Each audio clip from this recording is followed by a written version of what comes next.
guys, welcome back. I hope you're having a good week. Welcome to this episode number 91 of ASMR Money Mentor, where this week we started talking about Labor Day on Monday and how those that lived before us, I guess, paved the way, if you will, for better working conditions for all of us. It doesn't matter if you are working in a working class type position, like working in factories, assembly lines, etc., or if you have a professional job. I think that the labor movement that happened in the 20th century and really started even before that, again, really paved the way for all of us. And of course, last time I spoke a little bit about how now, through the new way of working, I guess we can say, especially for those of you that work from home, I think we tend to work more hours because we're at home. Maybe we're getting up earlier, maybe we're staying later, maybe we're not driving to work, obviously, if we're working from home. And so a lot of us use that time like to catch up, and so we're always kind of working. Wouldn't you agree? Most of us have jobs where we're constantly on, unless we're working again in a working class type position, which people can still build wealth in any kind of position, by the way. It doesn't matter if you have a professional job or not. But I think all of us have to, like I talked about before, find and seek out our own value journey through whatever employer we decide to be with, if that makes sense. CENTS.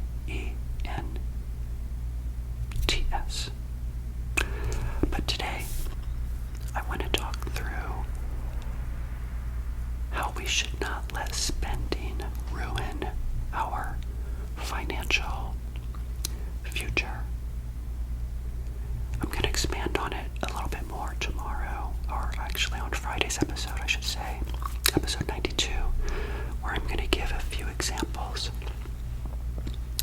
of how I have learned over multiple years to keep my spending in check, if you will. But today's episode is actually inspired by a comment that I had from somebody that said,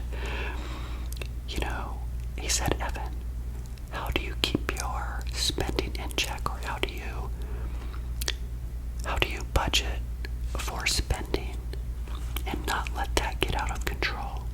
So I want to talk about that. I think he said he goes to convenience stores and buys energy drinks, which I thought was really cute because I myself struggle with things like that as well. And so thank you for that comment. I really appreciate it. And for the rest of you, add comments down below. I would love to hear your thoughts. Don't be afraid. Let me know. I might just create an episode based on your comment, like I'm doing right now.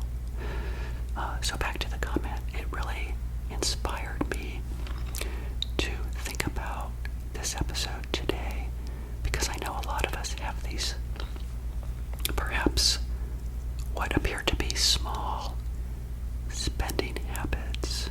Like, for example, the person that said, I go to convenience stores, I buy energy drinks, cha-ching, cha-ching, cha-ching. Yes, those add up. Just like people that go to Starbucks and spend money on coffee, which, by the way, I want to mention real quick that I'll probably share this more with you as we move forward, but one thing that keeps me in check is that I like to pretend like I'm poor,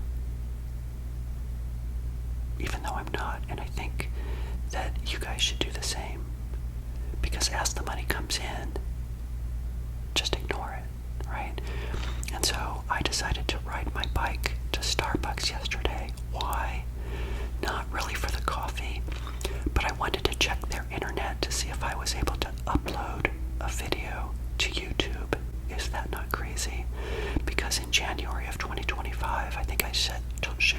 that I'm trying to keep my expenses really low. Because I'm not going to be working anymore, I really don't need the internet per se, because now with my cell phone provider Visible, I can use it as a hotspot, my cell phone, to power up my laptop. I do not plan on being on my laptop much. Like now, I sit at my desk and I'm on my laptop like 8 to 10 hours a day, which is why right now I'm in my living room. As you can see, this might be my new location where I produce videos, because I'm thinking of getting rid of my desk, because I'm like, Evan, why clutter up your bedroom with a desk if you don't need it? I'm really in a minimalist mindset right now,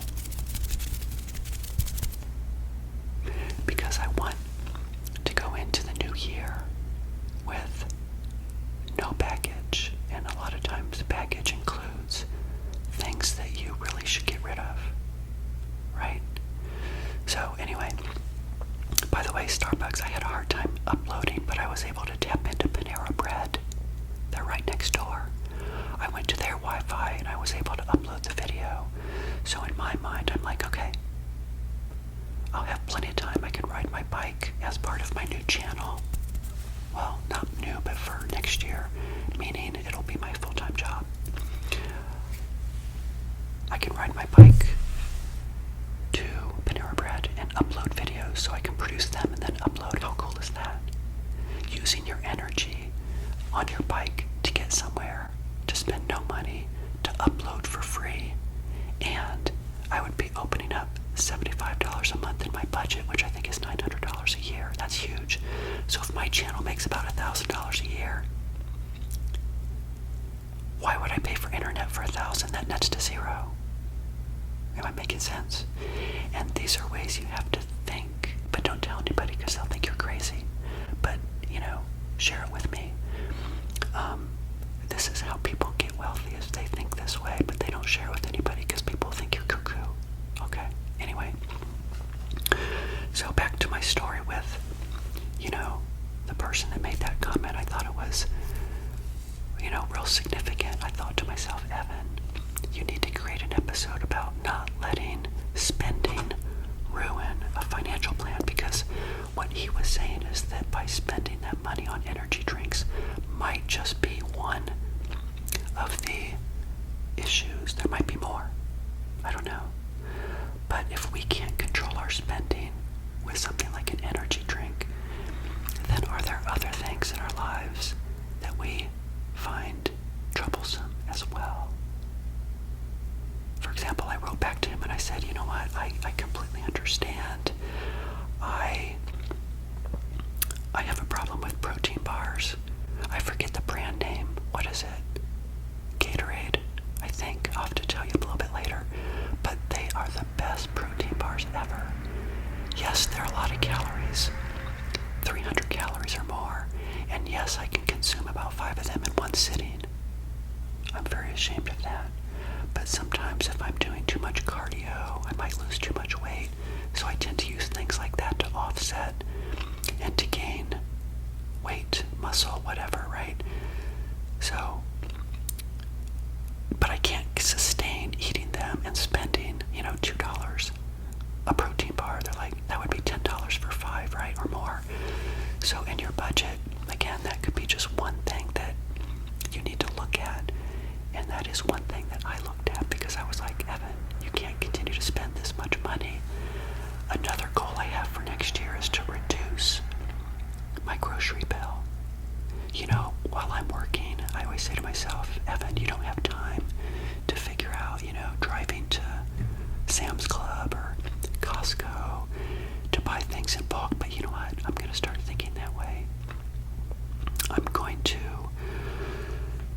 think of opportunities where I can really reduce that. I think I did an analysis. What was it? If I save $30 a week, that would pick up X amount of dollars per year. Anyway, I can't do the math right now, but you get the idea.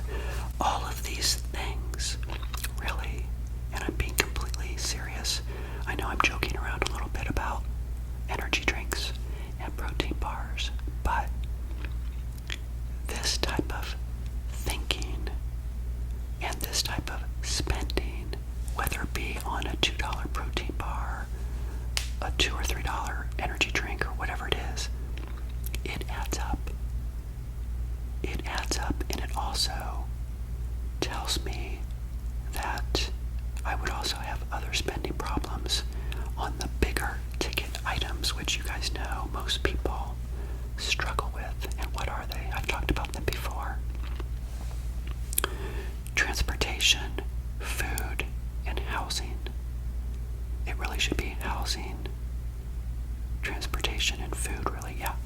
Because most people struggle with housing. They buy too much house, right?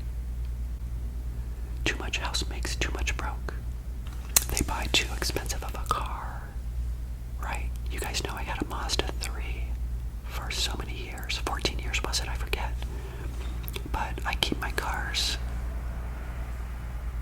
decades. Well, maybe a decade and a couple years. Like 12 years is my average.